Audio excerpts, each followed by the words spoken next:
4/10 அதுக்கடுத்து 2 மாதம் கழிச்சு 4/10/37 போராட்டத்தில் அவர் இறங்கிட்டாரு அப்படின்னு சொல்லி பதிவு பண்றாரு.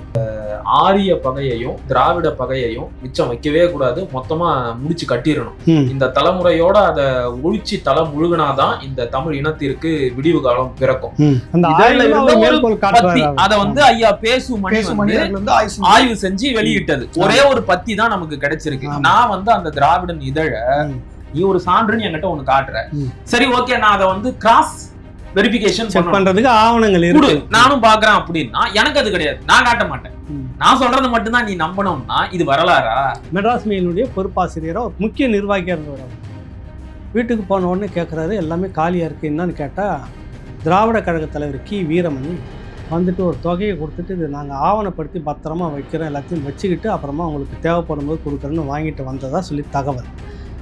நீ என்னடா இப்படி பண்ணிட்டீங்க, நீங்கள் எவ்வளோ பெரிய முக்கியமான வரலாற்று ஆகணும், இப்படி ஒரு இனத்தினுடைய ஒரு இதுவோ போயிடுச்சு இதில் அப்படின்னு சொல்லிட்டு அவர் வந்து ஆசிரியர் வீரமணி கிட்டே கேட்குறாரு. நாங்கள் எல்லாத்தையும் ஆவணப்படுத்திக்கிட்டு பிரதி எடுத்துட்டு உங்ககிட்ட கொடுக்குறோன்னு மாற்ற வேண்டியது. இப்ப ஈவேராவோட குடியரசு, புரட்சி, ரிவோல்ட், விடுதலை, பகுத்தறிவு இதையெல்லாம் வீரமணி பாதுகாத்து பத்திரமா வச்சுக்கிறாரு அப்படின்னா அதுல கூட ஒரு நியாயம் இருக்கு. அதெல்லாம் உங்க இயக்கத்தோட பத்திரிக்கை, அத கூட வந்து நாட்டுடைமையாக்குங்கன்னு நாம பேசிக்கிட்டு இருக்கிறோம். ஏன் அவங்களுக்குள்ளேயே சண்டை நடக்குது, அது வேற செய்தி. ஆனா மெட்ராஸ் மெயில் என்பது தமிழ்நாட்டுக்கு சொந்தமானது, தமிழ் மக்களுக்கு சொந்தமானது. அதை எப்படி திராவிடர் கழகத்தின் உடைமையா ஐயா வீரமணி மாத்திக்கிட்டாரு? இப்படி என்னால் பார்க்க முடியாத சில முக்கியமான ஆவணங்களை யாராலும் பார்க்க முடியாத பாலாசா வல்லவன் பார்த்து அவருக்கு தேவையான குறிப்புகளை மட்டும் எடுத்து ஒரு வரலாறை எழுதி கொண்டு வந்து சொல்லுவாரு. அதை நான் நம்பணும் அப்படின்னா அது எப்படி சரியான ஆய்வா இருக்க முடியும்? அது ஏற்க முடியாது, வரலாற்று புரட்டு இதுங்கிறத நாம உடைக்க வேண்டியது இருக்கு. குறிப்பா இந்த பாலாசா வல்லவன் எப்படிப்பட்ட ஒரு ஆய்வாளர், எப்படிப்பட்ட ஒரு திரிவுவாதி, எப்படியெல்லாம் ஒரு ஆய்வு குறிப்புகளை வெட்டி ஒட்டுவாரு என்பதை நம்முடைய மக்களுக்கு நாம தெளிவுபடுத்தினாதான் அவங்க இவரை எப்படி அணுகணும் அப்படிங்கறத புரிஞ்சுக்கணும்.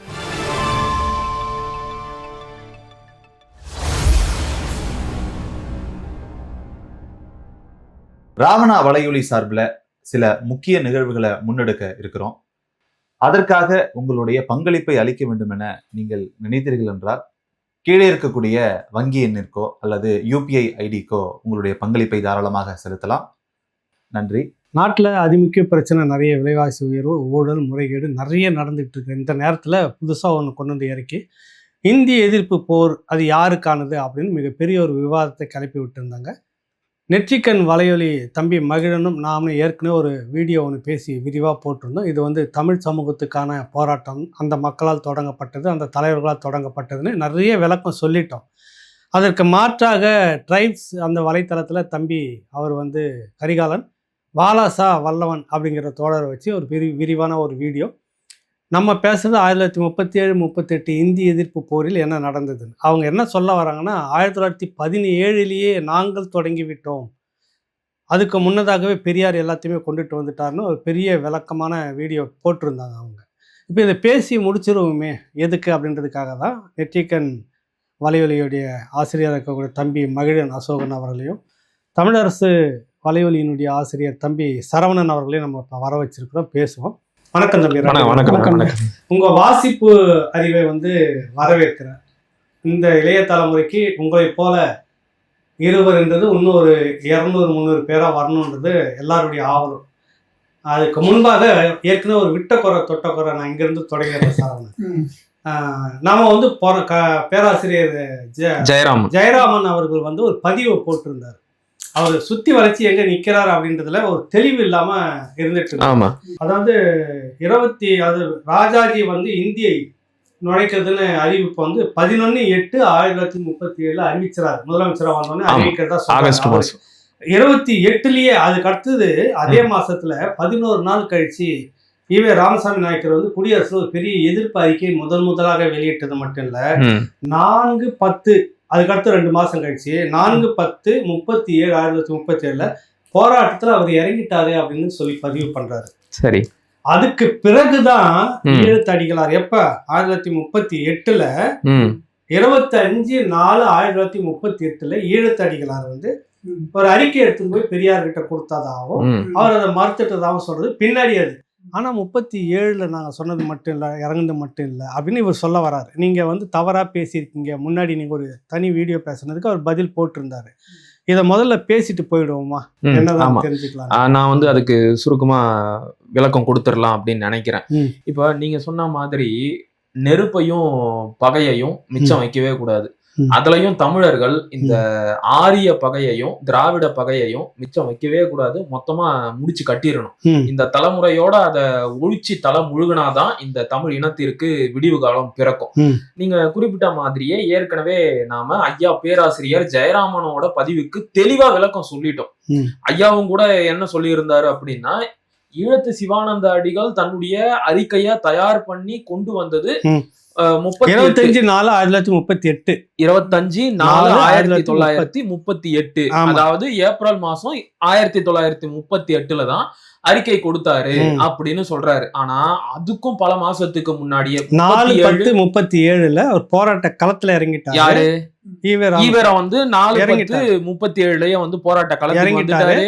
அதுக்கு முன்னாடி வந்துட்டு 11/8 வந்து 11/8/1937 விரிவான அறிக்கையே கொடுக்கிறார். 11/8 வந்து ராஜாஜி வந்து இந்தி கட்டாயம் அறிவிக்கிறாரு. அதே மாசம் 22ஆம் தேதி குடியரசுல வந்து அறிக்கை எழுதிட்டாரு. முன்னாடி 38 நாங்க தான் எல்லாத்தையும் முதல்ல அப்படின்னு சொன்னதுக்கு தான் நம்ம போன பதிவுல விரிவா விளக்கம் கொடுத்திருந்தோம். ஐயா உங்ககிட்ட கொண்டு வந்த அறிக்கை என்னமோ 38ஆம் ஆண்டு 4ஆம் மாசம் தான். ஆனா தேர்தல் நடக்கிறதுக்கு முன்னாடியே, ராஜாஜி அமைச்சரவை பதவி ஏத்துக்கிறதுக்கு முன்னாடியே, அதாவது 1937 பிப்ரவரி மாசமே உங்கள் கடமை என்று மக்களுக்கு, தமிழ் மக்களுக்கு ஈழத்து சிவானந்த அடிகள் ஒரு அறிக்கை வெளியிட்டுட்டாரு. ஓட்டு கேட்டு வர வேட்பாளர்கள் கிட்ட இங்க கட்டாய இந்திய திணிக்க மாட்டோம்னு மக்கள் உறுதிமொழி வாங்கிட்டு அவங்களுக்கு ஓட்டு போடுங்கன்னு ஈழத்து சிவானந்த அடிகள் அறிவுறுத்துறதுல அந்த கடிதத்தை எல்லாருக்கும் அனுப்பி வைக்கிறார். கரெக்ட், அனுப்பி வைக்கிறாரு. இப்போ வந்து இதை நம்ம போன வாட்டியே சொல்லிட்டோம். இது எப்பங்கய்யா? 37 2ஆம் மாசம் அப்படின்னா ஈவேராவுக்கு முன்னாடியே வந்துருது. ஏன் வந்து இதை புரிஞ்சுக்க மாட்டேங்கிறாங்க திரும்ப திரும்ப? இப்ப ஆவண காப்பகத்துல எல்லாம் எடுத்து பெரட்டி பேச சரி, நானும் பெரட்டிக்கிட்டு வந்திருக்கிறேன். இப்ப அது மட்டும் இல்ல, அடுத்த மாசம் இப்ப பிப்ரவரி மாசம் மக்களுக்கு ஒரு அறிக்கை வெளியிட்டாரு. 1937 பிப்ரவரி மாசம் எழுத்தடிகள். நான் இன்னும் துல்லியமா கூட வந்து அந்த தேதியை சொல்லிடுறேனே. 12/2/1937 உங்கள் கடமை அறிக்கையை ஈழத்து சிவானந்த அடிகள் வெளியிட்டார். பிப்ரவரி 12. ஆமா, பிப்ரவரி 12. அடுத்த மாசம் 1/3/1937 காந்திக்கு ஈழத்து சிவானந்த அடிகள் ஒரு கடிதம் எழுதி இருக்கிறார். கட்டாய இந்தி தேவையா? என்ன தேதி? 1/3/1937 மார்ச் மாசம், மார்ச் 1ஆம் நாள். ராஜாஜி பதவி ஏற்கிறதுக்கு முன்னாடியே ஆமா இந்த கடிதம் காந்திக்கே எழுதிட்டாரு. ஏன்னா காந்தி தான் வந்து இந்த இந்திய எதிர்ப்பை தொடங்கி வைத்த பிதாமகனே சொல்லணும். அவர்தான் காங்கிரஸ்குள்ள அதை அறிவிக்கிறார், எடுத்து வந்தார். சரி, இத பத்தி மேற்கொண்டு விரிவா பேசுறதுக்கு முன்னாடி ஒரு சின்ன முன்னுரை மாதிரி நாம இந்த வீடியோவுல விரிவா என்ன பேச போறோம் அப்படிங்கிறதுக்கு நான் சில குறிப்புகளை கொடுத்துறேன். இப்ப நம்ம பேசுறது எதை பத்தி? 1938 முதல் இந்தி திணிப்பு எதிர்ப்பு போராட்டத்தை யார் தொடங்கி வச்சது என்பதை பற்றி தான். நாம அதுக்குண்டான ஆதாரங்களை எல்லாம் பதிவு பண்ணிட்டோம். இவங்க என்ன பதில் சொல்றாங்க அப்படின்னா, நேரா வந்து 1917 போயிடுறாங்க. 17 தான் நாங்க முதல்ல இந்தி எதிர்க்க ஆரம்பிச்சோம். கரெக்ட். அப்படின்றது இதுவே வந்து வல்லவன் அவர்கள் தோழர் வந்து வைக்கிறார். இதுவே வந்து ஒரு போங்காட்டம். நான் பேசுறது 38 மொழி போராட்டத்தை பத்தி. சரி, நீ ஏன் வந்து தாவர? இதுதான் பெரியாரிஸ்டுகள் கிட்ட இருக்கிற ஒரு தந்திரம். நாம வந்து ஈவேரா இந்த இடத்துல தமிழை பத்தி கொச்சையா பேசியிருக்கிறாரே அப்படின்னு சொன்னா, அவரு தமிழை பத்தி எங்க நல்லா பேசியிருக்கிறாரோ அதை கொண்டு வந்து காட்டி, இங்க பாத்தியா இவரு தமிழை பத்தி நல்லாவும் பேசியிருக்கிறாரே அப்படிங்கிறாரு. அது கேள்வி இல்ல. இங்க நான் கேட்டது, இந்த இடத்துல ஏன் இப்படி பேசினாரு, தன்னுடைய அரசியல் நிலைப்பாடுகளுக்கு ஏத்த மாதிரி ஏன் வந்து தன்னுடைய கருத்துக்களை மாத்தி மாத்தி பேசினாருன்னு கேள்வி கேட்டா, நாம கேட்கறதுக்கு பதில சொல்லாம வேற ஏதோ ஒரு பதில கொண்டு வந்து மழுப்புறது. அப்படித்தான் வந்து இப்ப கடந்த காணொளியில் நாம் பேசியதற்கு வாலாசா வல்லவனை வைத்து இவங்க பதில் கொடுத்திருக்கிறாங்க. இவங்க என்ன சொல்றாங்கன்னா, நாங்க 1917 இந்தியை எதிர்த்து பேசிட்டோம். நாங்க அப்படின்னா நீதி கட்சி, திராவிட இயக்கம், சுயமரியாதை இயக்கம், ஈவேரா இவங்களை எல்லாம் சொல்றாங்க. 1917 வந்துட்டு ஈவேரா 19 தான் காங்கிரஸ்குள்ளாரே வராரு. ஆமா 19 இருந்து 25 வரைக்கும் காங்கிரஸ்ல தான் இருக்காரு. அதுக்கு பிறகு பிரச்சனைன்னு ரிசைன் பண்ணிட்டு அவர் சுயமரியாதை இயக்கம்னு ஆரம்பிக்கிறாரு. 1944 தான் திராவிட கழகமே பேரை உருவாக்குது. இப்ப 17 நாங்கள் அப்படின்னா அவங்க யார வந்து நீதி கட்சியை குறிப்பிடுறாங்க. அப்ப வந்து ஈவே ராமசாமி நாயக்கர் வந்துட்டு சேர்மனா இருந்து இருக்கணும் ஈரோட்ல. ஆமா முடிச்சிடுறேன்.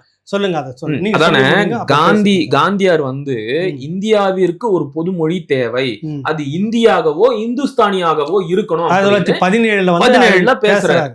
அப்ப நீதி கட்சி அதை எதிர்த்து தங்களுடைய திராவிடன் இதழ்ல ஒரு கண்டன அறிக்கையை வெளியிட்டாங்களாம். அது என்னப்பா, அதை கொஞ்சம் சொல்லுங்க தம்பி. நீங்க அது கண்டன அறிக்கையா புத்தகத்தினுடைய பேரு பக்கம் அதெல்லாம் இது வந்து தேடி படிக்கட்டும். நீதி கட்சியின் திராவிடன் நாளிதழ் ஒரு ஆய்வு அப்படிங்கிற ஒரு ஆய்வு நூல். இதுல அவங்க சொல்ற அந்த கண்டன அறிக்கையான்ற கேள்விக்கு உட்படக்கூடிய கண்டன அறிக்கை என்ன சொல்லிருக்காங்கன்னா, ஹிந்தி பாஷை பொது பாஷைக்கு ஏற்றதென்று எனும் கருத்து 1917 ஜூன் 22 எழுதப்பெற்ற சுயபாஷை விஷயம் எனும் தலையங்கத்தில் குறிப்பிடப்பட்டது.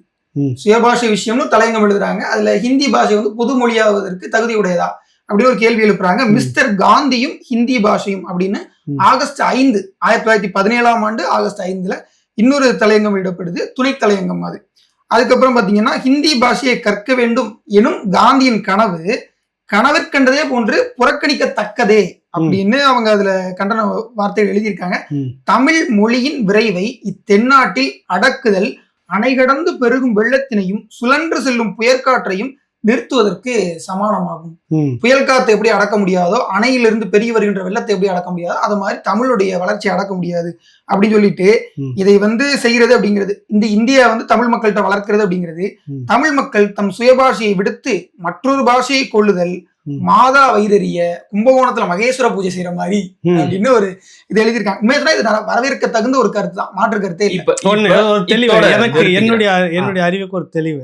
1917 நீதி கட்சி இது நீதி கட்சி நாங்க அப்படின்னு இவங்க சொல்லிட்டு இருக்கிறாங்க. 1917 ஒரு சேர்மனா இருந்துட்டு அப்புறம் அரசியலுக்குள்ள வரணும் அப்படின்னு ராஜாஜி ஆலோசனையில அவர் எந்த கட்சிக்கு வர்றாருன்னா காங்கிரஸ் தான் வர்றாரு. ஹிந்தியை திணிக்க முயற்சி செய்து கொண்டிருந்த அந்த காங்கிரஸ்குள்ளதான் ஈவே ராமசாமி நாயக்கர் உள்ள இருந்தாரு.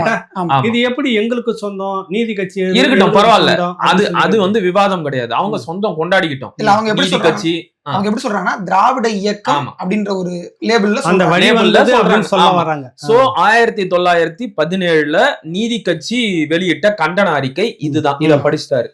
அடுத்தது வாலாசா வல்லவன் என்ன சொல்றாரு அப்படின்னா, 1925 ஈவேரா காங்கிரஸ் கட்சியை விட்டு வெளியே வந்த உடனேயே குடியரசு இதழை தொடங்கி 1926 இந்தி சூழ்ச்சி, அதுக்கப்புறம் வந்து இந்தியா ஒரு நேஷனா, அதுக்கு ஒரு பொது மொழி தேவையா, இப்படிங்கிற கட்டுரைகளை தொடர்ந்து எழுத ஆரம்பிக்கிறாரு. அதாவது 26க்கு முன்னாடி அவர் வந்து குடியரசு தொடங்கிட்டதா தொடங்கிட்டாங்க. 25 காங்கிரஸில் இருக்கும்போது தனக்கு ஒரு பத்திரிகை வேணும்ன்றதுக்காக தொடங்கிட்டது. 25 மே மாதம் தொடங்கிட்டாங்க. ஆனா வெளியில வந்துட்டு பிற்பாடு 26 குடியரசுல இதெல்லாம் எழுதுவதாக இந்திக்கு எதிராக ஈவே ராமசாமி நாயக்கர் எழுதினாரு. முதல் பதிவு அதாவது எப்ப சொல்றாங்க, 26, 27, 28 அப்புறம் 33 ஒரு கட்டுரை.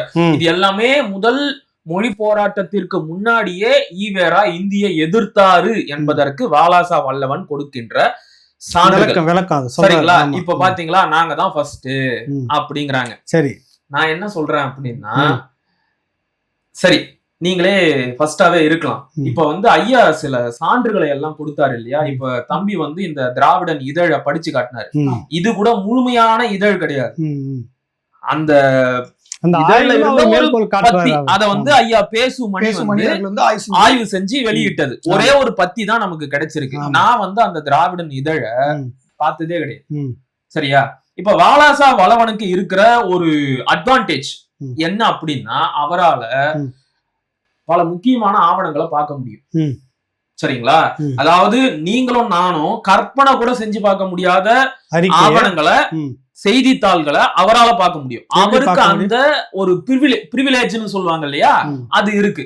எப்படி இருக்கு அவருக்கு? அதை நான் சொல்றேன். இப்ப இப்படி நாங்கெல்லாம் பார்க்க முடியாத, பொதுமக்களுக்கு அவைலபிளா இல்லாத ஆவணங்களை எல்லாம் நீங்க பார்த்து குறிப்பெடுத்து ஒரு வரலாறை எழுதி கொண்டு வந்து இதுதான் உண்மையான வரலாறு, நாங்க தான் இந்திய எதிர்ப்பு போராட்டத்தை தொடங்கணும் அப்படின்னு சொல்றீங்க இல்லையா, இதையா நான் ஏத்துக்கணும்? நீ ஒரு சான்றுன்னு என்கிட்ட ஒண்ணு காட்டுற, சரி ஓகே, நான் அதை வந்து கிராஸ் வெரிஃபிகேஷன் பண்றதுக்கு ஆவணங்கள் இருக்கு, நானும் பாக்குறேன் அப்படின்னா எனக்கு அது கிடையாது, நான் காட்ட மாட்டேன். நான் சொல்றது மட்டும்தான் நீ நம்பணும்னா இது வரலாறா? வரலாறு கிடையாது. இப்ப குடியரசோட முதல் இதழ் நீங்க பாத்துருக்கீங்களா? நான் பார்த்தது இல்ல, நீ பாத்துருக்கீங்க? யாரும் பாத்துருக்க மாட்டாங்க. ஆனா அத வாலாசா வல்லவனால பார்க்க முடியும். அதே மாதிரி மெட்ராஸ் மெயில் பத்திரிகை என்பது ரொம்ப ரொம்ப முக்கியமான பத்திரிகை. தமிழ்நாட்டோட வரலாற்றுல அந்த பத்திரிகையோட இடத்தை யாராலையும் மறுக்கவே முடியாது. அதுலயும் குறிப்பா இந்திய எதிர்ப்பு போராட்டத்துல அந்த பத்திரிகையோட பங்களிப்பை யாராலையும் புறந்தள்ளவே முடியாது.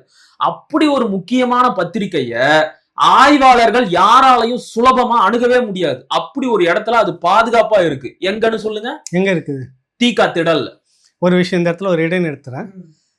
இந்திய குடியரசுக் கட்சியினுடைய தலைவர் சேக்கு தமிழரசன் டாக்டர் ஒரு மூத்த சட்டமன்ற உறுப்பினர்.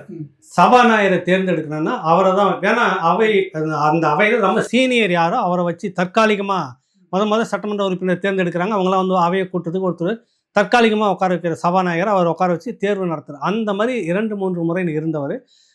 முதல் கட்டத்தில் டாக்டரேட் முடித்த ஒரு சட்டமன்ற உறுப்பினர் டாக்டர் சேக்கு தமிழரசன். அவர்கிட்ட ஒரு முறை பேசிட்டு இருக்கும்போது, இந்த மெயில் பத்திரிக்கை சொன்னீங்கல்ல, அதில் பாலசுப்ரமணியன் பறையனார் அப்படின்னு அவர் பேரை போட்டு என் டேபிள் வச்சுருப்பார். அவன் பிரிட்டிஷ்காரன், ஆங்கில பத்திரிக்கை கல்வியை தான் பார்த்தான வழி அவன் என்ன சமூகம்னு பார்க்கல, பத்திரிகையாளராக கொடுத்துருந்தான். நீங்கள் சொன்ன மாதிரி அதி முக்கியத்துவமான ஆவணங்கள் எல்லாம் அவர் ஆவணப்படுத்தி வீட்டில் வச்சுட்டு இருந்தார். அதை வந்து அப்போ அவர் மாணவராக போராடிட்டு இருக்கிறாரு. இந்த ஆவணங்கள் எல்லாம் உன்னிடம் தான் தம்பி நான் கொடுக்கறதா இருக்கிறேன், துடிப்பான இளைஞனாக இருக்கிறேன், இந்த சமூகத்துக்கு நிறைய மறைக்கப்பட்ட வரலாறு இதிலெல்லாம் இருக்குது, இது இவர்களுடைய அறிக்கை, இந்த இந்திய எதிர்ப்பு போரிட்டு இதில் உண்மை என்ன, அதுக்கு முன்னாடி அயோத்திதாச பண்டிதர் என்னென்னலாம் பேசுனாங்க தமிழை குறித்து, ஏன் அயோத்திதாச பண்டிதர் வந்து இந்த சமூகம், இந்த திராவிட சமூகம் விலைக்கு வச்சுன்றதுக்கெல்லாம் நிறைய ஆவணங்கள் அதுக்குள்ளே வச்சிருக்கிறதா சொல்லி பேசிக்கிட்டே இருக்கிறார். திடீர்னு ஒரு நாள் அவர் வயது மூப்பு காரணமாக இறக்குறாரு. இறந்த நேரத்தில் டாக்டர் சேக்கு தமிழரசன் வந்து வெளியூரில் இருக்கிற, இன்றைக்கி மாதிரி தொலை தொடர்பாக இன்றைக்கி இல்லை, 2 நாட்கள் தகவல் கிடைச்சி அவரோட திருவள்ளூரில் தான் அவருடைய இங்கே ஒரு ஊர், அவருடைய அந்த பத்திரிகையினுடைய பொறுப்பாசிரியர், இங்கே மெட்ராஸ் மெயிலுடைய பொறுப்பாசிரியராக முக்கிய நிர்வாகியாக இருந்தவர். அவர் வீட்டுக்கு போன உடனே கேட்குறாரு, எல்லாமே காலியாக இருக்குது, என்னன்னு கேட்டால் திராவிட கழக தலைவர் கி வீரமணி வந்துட்டு ஒரு தொகையை கொடுத்துட்டு, இது நாங்கள் ஆவணப்படுத்தி பத்திரமா வைக்கிறோம், எல்லாத்தையும் வச்சுக்கிட்டு அப்புறமா உங்களுக்கு தேவைப்படும் போது கொடுக்குறேன்னு வாங்கிட்டு வந்ததா சொல்லி தகவல். நீ என்னடா இப்படி பண்ணிட்டீங்க, நீங்கள் எவ்வளோ பெரிய முக்கியமான வரலாற்று ஆகணும், இப்படி ஒரு இனத்தினுடைய ஒரு இதுவாக போயிடுச்சு இதில் அப்படின்னு சொல்லிட்டு அவர் வந்து ஆசிரியர் வீரமணிக்கிட்ட கேட்குறாரு. நாங்கள் எல்லாத்தையும் ஆவணப்படுத்திக்கிட்டு பிரதி எடுத்துகிட்டு உங்கள்கிட்ட கொடுக்குறோன்னு கிட்டத்தட்ட ஒரு 1/4 நூற்றாண்டுக்கு மேலே இன்னும் சொல்லிக்கிட்டே இருக்கிறதா சொல்லி ஒரு நாள் என்கிட்ட அதை பதிவு பண்ணியிருக்கிறார். இன்னைக்கு வரைக்கும் நீங்கள் சொல்லுங்கள், இன்னைக்கு வரைக்கும் அந்த ஆவணங்கள் திருப்பி கொடுக்கப்பட்டதா? இல்ல, இன்ன வரைக்கும் அது இந்த தமிழ் மக்களுக்கு சொந்தமானது. இவங்களுடைய வேலையை ஆவணங்களை களவாட வேண்டியது, மாற்ற வேண்டியது, இப்ப ஈவேராவோட குடியரசு, புரட்சி, ரிவோல்ட், விடுதலை, பகுத்தறிவு இதையெல்லாம் வீரமணி பாதுகாத்து பத்திரமா வச்சுக்கிறாரு அப்படின்னா அதுல கூட ஒரு நியாயம் இருக்கு. அதெல்லாம் உங்க இயக்கத்தோட பத்திரிக்கை, அத கூட வந்து நாட்டுடைமையாக்குங்கன்னு நாம பேசிக்கிட்டு இருக்கிறோம். ஏன் அவங்களுக்குள்ளேயே சண்டை நடக்குது, அது வேற செய்தி. ஆனா மெட்ராஸ் மெயில் என்பது தமிழ்நாட்டுக்கு சொந்தமானது, தமிழ் மக்களுக்கு சொந்தமானது. அதை எப்படி திராவிடர் கழகத்தின் உடைமையா ஐயா வீரமணி மாத்திக்கிட்டாரு? இப்படி என்னால் பார்க்க முடியாத சில முக்கியமான ஆவணங்களை யாராலும் பார்க்க முடியாத வாலாசா வல்லவன் பார்த்து அவருக்கு தேவையான குறிப்புகளை மட்டும் எடுத்து ஒரு வரலாறை எழுதி கொண்டு வந்து சொல்லுவாரு. அதை நான் நம்பணும் அப்படின்னா அது எப்படி சரியான ஆய்வா இருக்க முடியும்? அது ஏற்க முடியாது, வரலாற்று புரட்டு. இதுலயே வந்து இவங்க சொல்ற வரலாறு என்பது ஒரு புரட்டு வரலாறு, திரிபு வரலாறு என்பதை நம்முடைய மக்கள் உணரணும். இன்னொன்னு, இந்த 17ன்னு அவங்க போய் நிக்கிறாங்கல்ல, பெரியார் அப்பவே ஆரம்பிச்சிட்டாங்க, நீதி கட்சி அப்பவே தொடங்கிடுச்சு அப்படின்னு சொல்ல வராங்க 1917.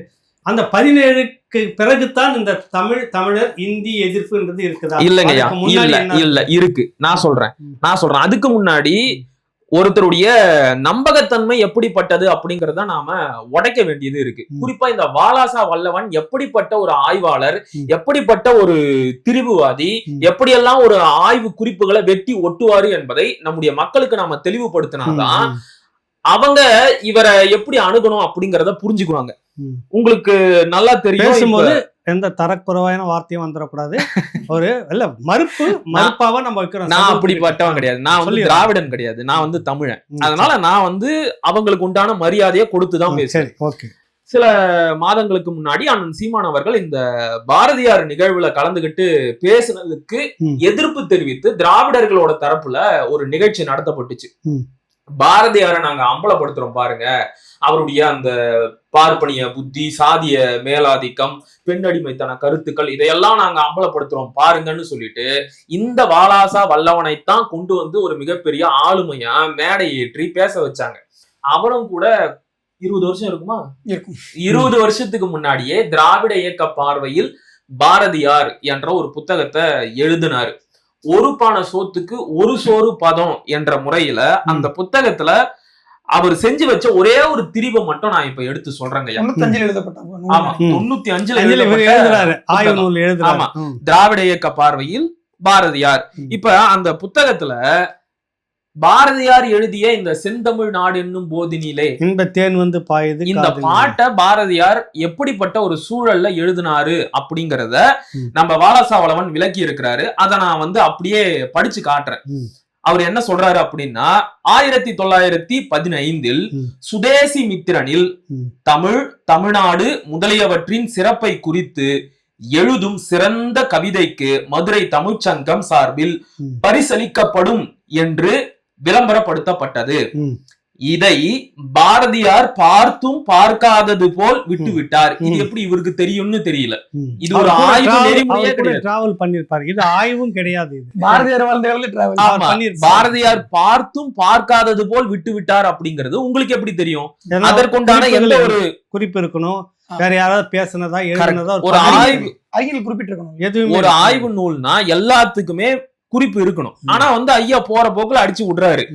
பாரதியார் பார்த்தும் பார்க்காதது போல் விட்டுவிட்டார். ஆனால் இதை பார்த்த பாரதியின் புதுவை நண்பர்களான வாத்தியார் சுப்பிரமணிய ஐயரும் மற்றும் சில நண்பர்களும், அது என்ன மற்றும் சில நண்பர்களும், அதுல ஒரு முக்கியமான நண்பர் இருக்கிறாரே, அவருடைய பேரை ஏன் குறிப்பிடல? அரசன் ஜன்மோகனார். அவர் தானே சொல்றீங்க? அவர் மட்டும் இல்ல, இன்னொரு முக்கியமான ஆளுமையும் இருக்கிறாரு. அவர் யாருங்கிறத நான் சொல்றேன். அவர் வந்து ஐயருங்கிறத குறிப்பிடணுமா? அதனால அவங்க பிராமணர்களின் தூண்டுதலின் பேரில் பாரதியார் எழுதி விட்டார். அத மட்டும் பாரதியாரே பிராமணர் தானே, அத மட்டும் செலக்ட் பண்ணி எடுத்துக்கிறாரு. இப்ப வாத்தியார் சுப்பிரமணிய ஐயரும் மற்றும் சில நண்பர்களும் விளம்பரத்தை கூறி கவிதை எழுதும்படி வேண்டினர்.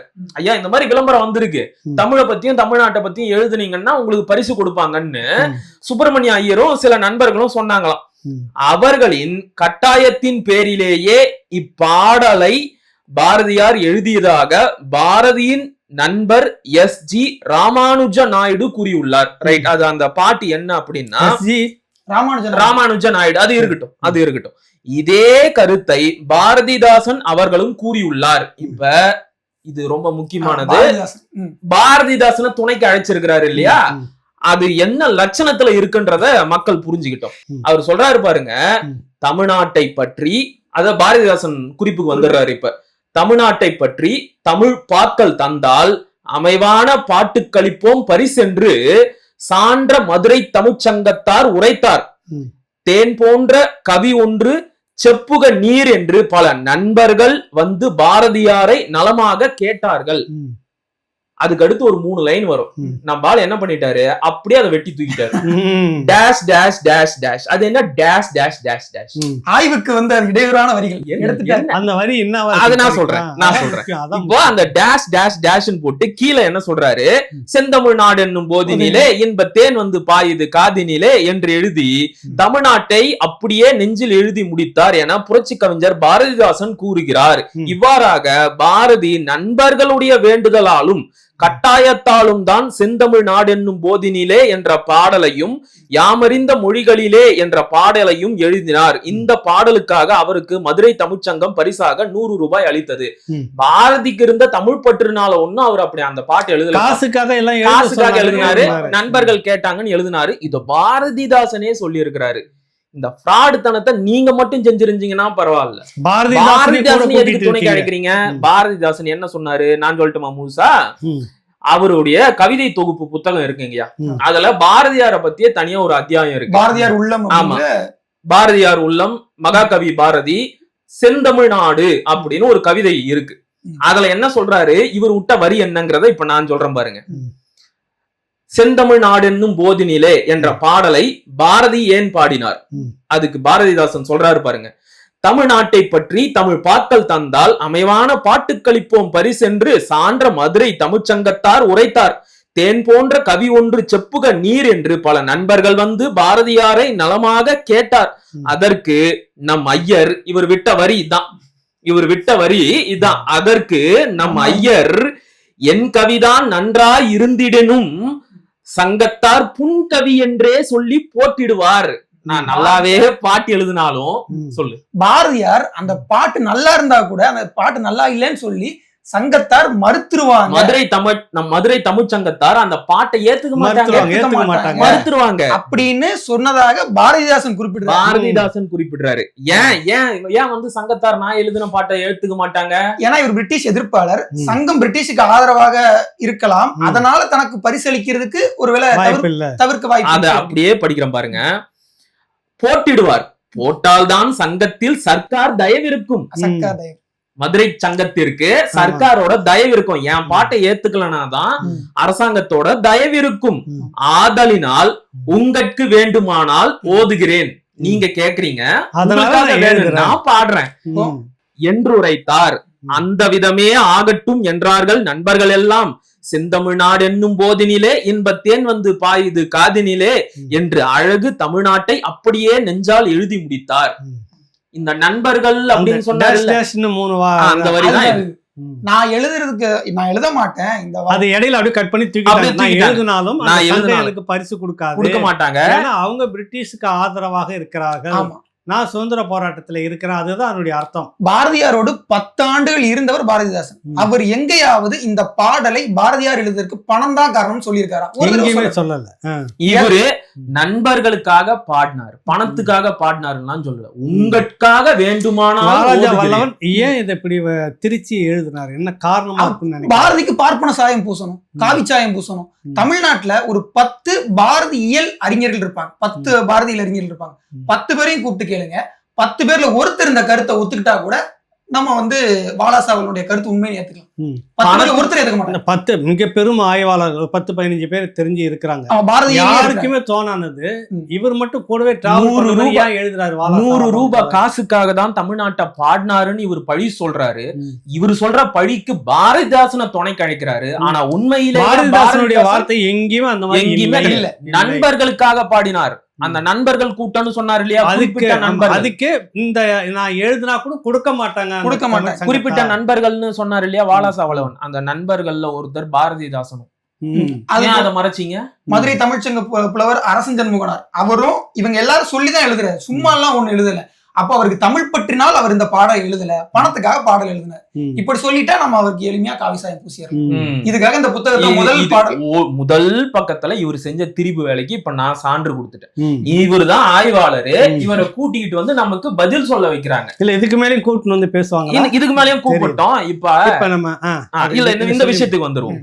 இப்ப ஐயா வந்து கரிகாலனோட பேசிய அந்த காணொலியில அடிக்கடி மேற்கோள் காட்டிய ஒரு புத்தகம்னா அது இதுதான். புத்தகங்களில் மிக முக்கியமானது இது. மறைமலை அடிகளின் பேரன் நம்பி ஆரூரன் எழுதிய மிக முக்கியமான ஆய்வு நூல் இது. லண்டன்லயே மறுமலர்ச்சியும் திராவிட தேசியம். இது வந்து ஒரு ஆங்கிலத்துல வெளியான ஒரு முனைவர் கட்டுரை, Tamil Renaissance and Dravidian nationalism. இப்ப இதுல இருந்து அவர் என்னெல்லாம் வெட்டி இருக்கிறாரு அப்படிங்கறத நம்ம போக போக பார்க்கலாம்.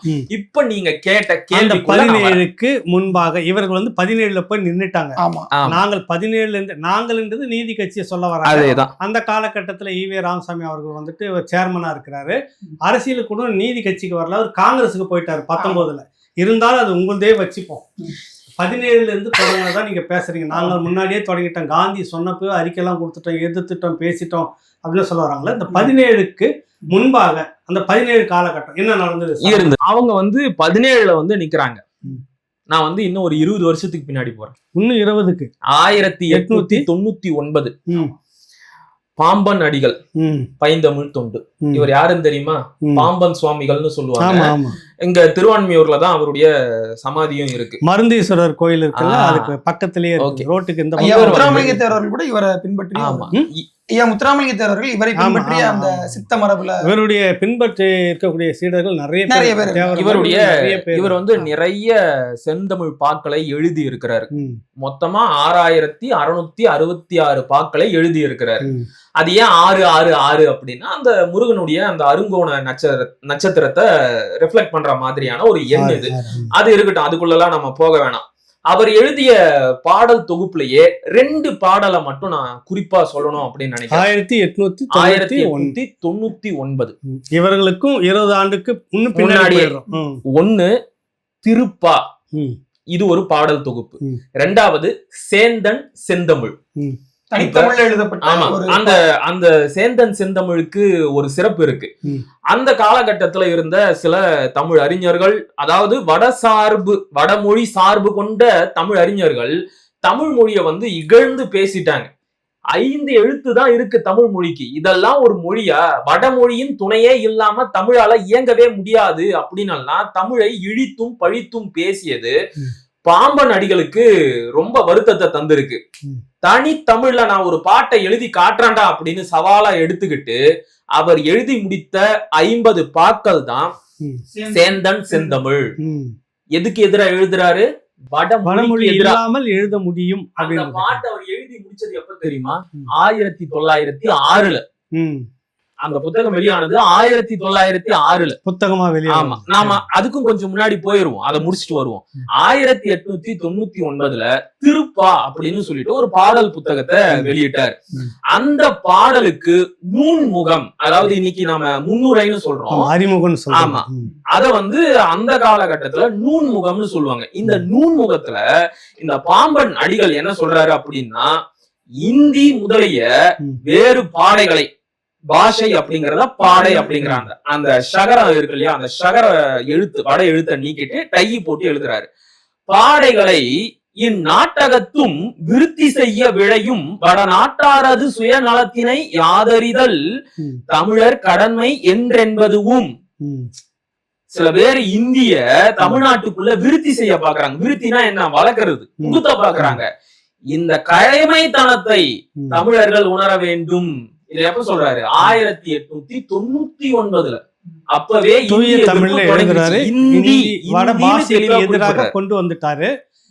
இன்னொரு விஷயம், இந்த தமிழ் வார்த்தையை பயன்படுத்தினது அண்ணா காலகட்டத்துல செல்வன் செல்வி, அதுக்கு முன்னாடி குமாரன் குமாரன் அப்படின்லாம் இருக்கும்.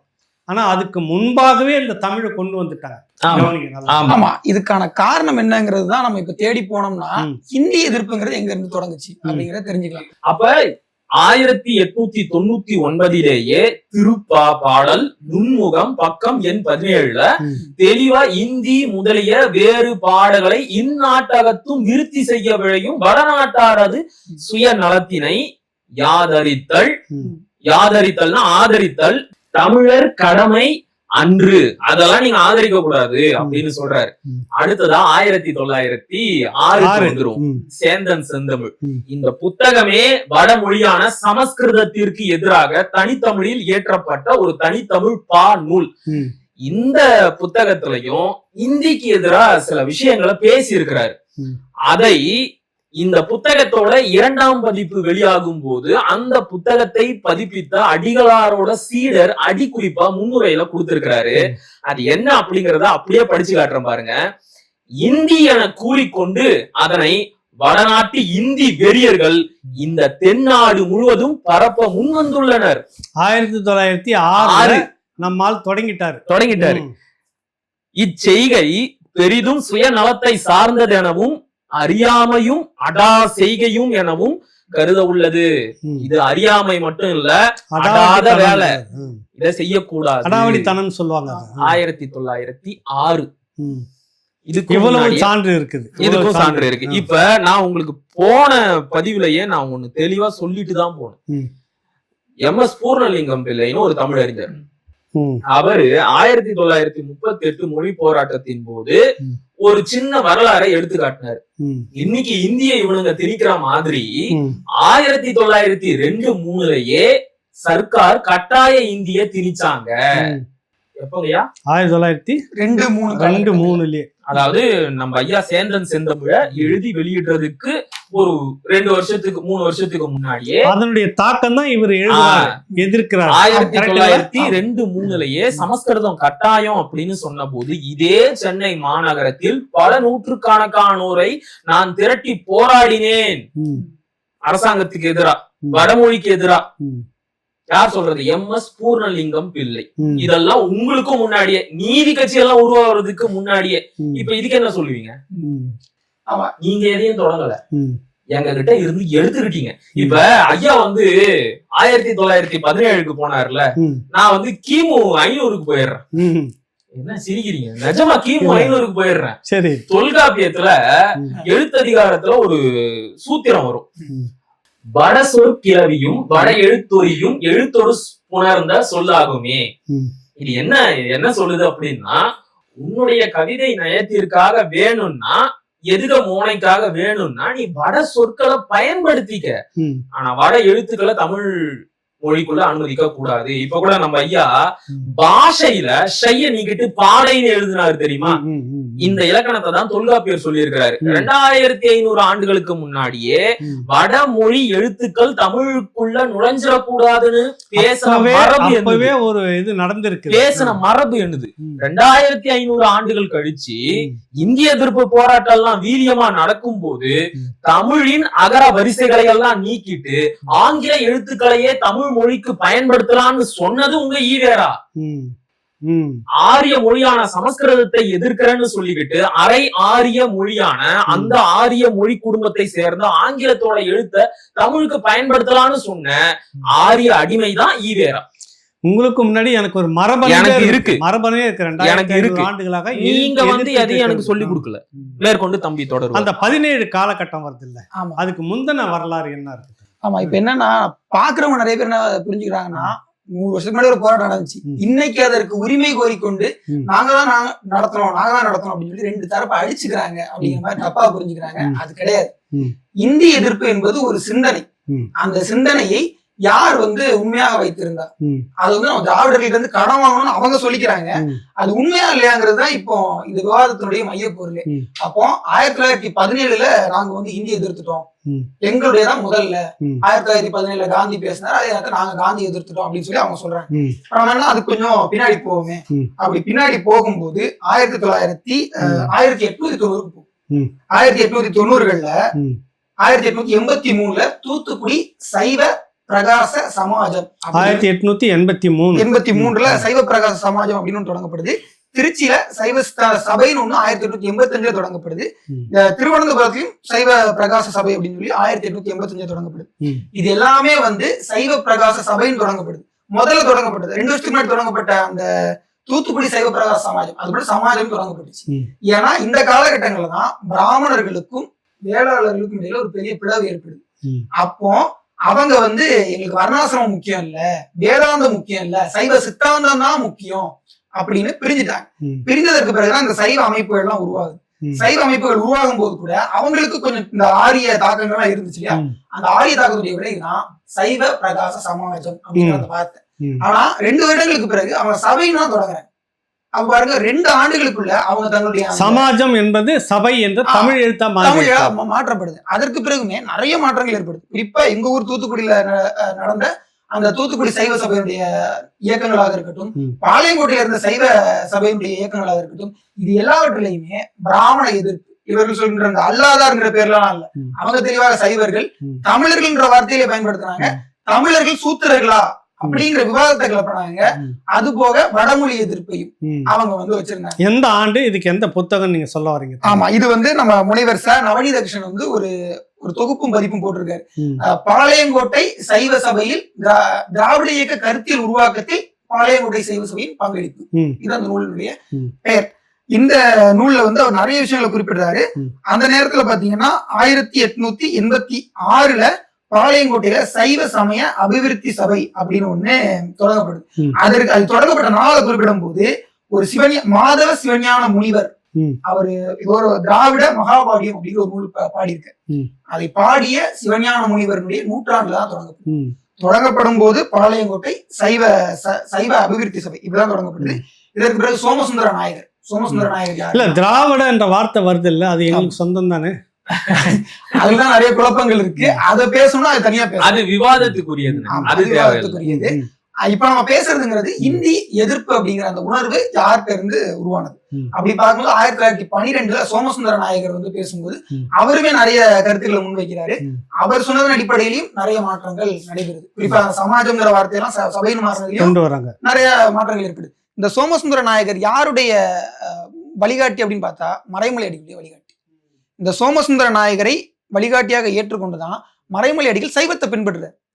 இந்த சைவ மரபுலேயே தமிழ் பற்று உணர்வும் வடமொழி எதிர்ப்பு உணர்வும் நிறையவே இருக்கு.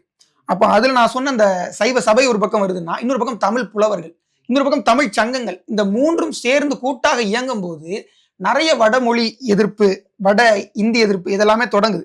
அப்போ 1910களில் இது நிறைய நடக்குது. 1910 ஆண்டு சைவ சித்தாந்த மாநாட்டில் ஒரு கருதுகோள் வைக்கப்படுது. ஆரிய மத தத்துவ கருத்துக்களை தமிழர்களிடம் எடுத்துரைப்பதற்கு முன் தமிழர்களின் சைவ மதம் இல்லை, காட்டுமிராண்டிகளாக வாழ்ந்து வந்தார்கள் என்று சீனிவாச ஐயங்கார் சொல்றாரு. சீனிவாச ஐயங்கார் தமிழர் வரலாறுன்னு ஒரு நூல் எழுதியிருக்காரு, பிடி சீனிவாச ஐயங்கார். அவருடைய கருத்துக்களை எதிர்த்து அதுல நிறைய சொல்றாங்க. அதுல இந்த இந்திய எதிர்ப்பு கருத்துக்களும் வருது. 1897 இருந்து 1914 வரைக்கும் வந்த சித்தாந்த தீபிகா அப்படிங்கிற இதழ்ல நிறைய இந்திய எதிர்ப்பு கருத்துக்கள் பேசப்பட்டிருக்கு, வடமொழி எதிர்ப்பு கருத்துக்கள் பேசப்பட்டிருக்கு. தமிழர் தலைவர்கள், தமிழருடைய முன்னோடிகள், தமிழ் மரபில் பேசப்பட்ட சைவ இந்திய எதிர்ப்பு தமிழ் தலைவர்கள் தான் எல்லாத்தையும் எழுதி பேசிட்டு இருக்கிறாங்க. ஆமா, முன்னோடிகள். ஆமா. ஆனா இப்படிப்பட்ட சைவர்களுடைய தொடர்ச்சியாக 1934 ஒரு மாநாடு போடப்பட இருக்கும்போது ஈவே ராமசாமி தன்னுடைய குடியரசுல எழுதுறாரு. அவர் எழுதுற அந்த வார்த்தையை நீங்களே கேளுங்க. திராவிட இயக்கமும் வேளாளரும் ஆரா வெங்கடாசலபதியுடைய ஒரு தொகுப்பு நூல். அதுல அவர் என்ன எழுதுறாரு, அந்த ஈவே ராமசாமி எழுதியிருக்கிறது என்னன்னா, தமிழ் பாஷையின் முன்னேற்றத்திற்கு முட்டுக்கட்டையாய் இருந்தவர்களும் தமிழை வளர்த்த சமணர், பௌத்தர் முதலியவர்களை சூழ்ச்சியால் கொன்ற சைவர்கள் இல்லை, வேளாளர்கள் தமிழர்களின் பேரால் திருநெல்வேலியில் மகாநாடு கூட்டுகிறார்கள், தமிழர்களே ஏமாந்து விடாதீர்கள். அதாவது தமிழர்கள் ஒரு மாநாடு போட்டா அத வேளாளர்கள் மாநாடு போடுறாங்க, சைவர்கள் மாநாடு போடுறாங்க அப்படின்னு பழிக்கிறார். இந்த சைவர்கள் தான் 1880களில் இருந்து 1880களில் இருந்து தமிழ் மரபையும், தமிழ் காப்பு, வடமொழி எதிர்ப்பு என்கிற மரபை தொடர்ந்து கொண்டு வந்திருக்காங்க. நீங்க நேத்து இயக்கத்தை ஆரம்பிச்சுட்டு இந்த வழியில வந்துட்டு எல்லாம் தொடர்ச்சியா பண்ணிட்டு வந்து 1934 ஒரு மாநாடு போடும்போது இவர் என்ன சொல்றாரு, அது வெள்ளாளர் மாநாடு, அந்த 34 சைவர்கள் மாநாடு, தமிழர்களே போகாதீங்க. ஆமா, அந்த 34 நடந்த அந்த மாநாடு கூட உவேசா தலைமையில 33 டிசம்பர்ல ஒரு மாநாடு போடப்படுது. அந்த மாநாட்டுல தமிழ்ல ஏதாவது எழுத்து குறைஞ்சா நம்ம மற்ற மொழிகள் இருந்து எழுத்துக்களை சேர்த்துக்குவோம் அப்படின்னு நாங்க ஒரு மாநாடு போடுறோம். உவேசா தலைமையில ஒரு மாநாடு போடுறாங்க. உவேசா தலைமையில தமிழன்பர்கள் மாநாட்டுல அப்படி ஒரு கருத்து வைக்கப்படுது, தீர்மானம் போடப்படுது. அதுல பார்ப்பனர் அல்லாத தமிழ் அறிஞர்கள் தவிர்க்கப்பட்டிருக்காங்க, அழைக்கப்படல. அந்த அழைக்கப்படாததுனால சுப்பிரமணிய இவங்க போட வேண்டிய 33 டிசம்பர்ல நடந்தது. 34 உடனே இவங்க மாநாடு போடணும் ஒரு முடிவு எடுத்துட்டாங்க. முடிவெடுத்து திருநெல்வேலியில வசந்த மண்டபத்துல அப்படி ஒரு மாநாடு போடுவதற்காக முடிவு எடுக்கப்படுது. அதற்கு பிறகுதான் 1934 சென்னை மாகாண தமிழர் சங்கம் என்ற ஒரு சங்கத்துடைய மாநாடு நடக்குது. இந்த மெட்ராஸ் பிரசிடென்சில சில பள்ளிகள்ல இந்தி கற்பிக்கப்பட்டது அப்படின்னு இதே புத்தகத்துல நம்பி ஆரூரனும் சொல்லியிருக்கிறாரு.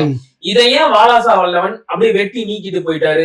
1917 நாங்க இந்தி எதிர்த்தோம் சொன்னீங்க. 1934 கமிட்டி இந்தி பிரச்சார சபால இருந்துட்டு இருக்கிற அதே டீம்ல இருந்து தான் உருவாகுது, காங்கிரஸ்ல இருந்து தான் உருவாகுது. எந்த காலகட்டத்தில் திராவிட இயக்கம் தான் செஞ்சுச்சுன்னு சொல்றதுக்கு பதிலா இதை தமிழ் இன உணர்வு தான் தூண்டியது. திராவிட இயக்கம் தான் நீதி கட்சியில பள்ளிக்கூடமே நடத்திட்டு இருந்தது. காங்கிரஸ்ல இருந்து கொண்டே இந்தி எதிர்த்தவர்கள், காங்கிரஸ்ல இருந்து கொண்டு இந்தியை வளர்த்தவர். எப்படி இருக்கு? காங்கிரஸ்ல இருந்துட்டு இந்திய வளர்த்தவர் பெரியார். காங்கிரஸ்லயே இருந்தாலும் தமிழ் இந்தி பிரச்சார சபையில உறுப்பினராகவே இருந்தாலும் இது தமிழ்நாட்டுக்கு தேவையில்லைன்னு எதிர்த்தவரு நாவலர் சோமசுந்தர பாரதியார். நம்மளுடைய கேள்வி என்னன்னா, இந்தி எதிர்ப்பு என்கின்ற சிந்தனை திராவிட இயக்கம் தமிழினத்திற்கு கடன் கொடுத்தது அப்படின்னு சொன்னாங்க. கடன் இல்ல தம்பி, கடன்னா வாங்கினா திருப்பி கொடுத்துடணும், அதுக்கு பேர் கடன். இது களவாடு. ஆமா, அதான் நான் என்ன கேக்குறேன்னா, நீங்க எங்களுக்கு கடன் கொடுத்தோம்னு சொன்னீங்க. இப்போ அந்த மெட்ராஸ் மெயில்ல தான் வந்து நிக்குது. ராஜா களவாடிக்கிட்டு போனாங்கன்னு தெரியுதாப்ப. இப்ப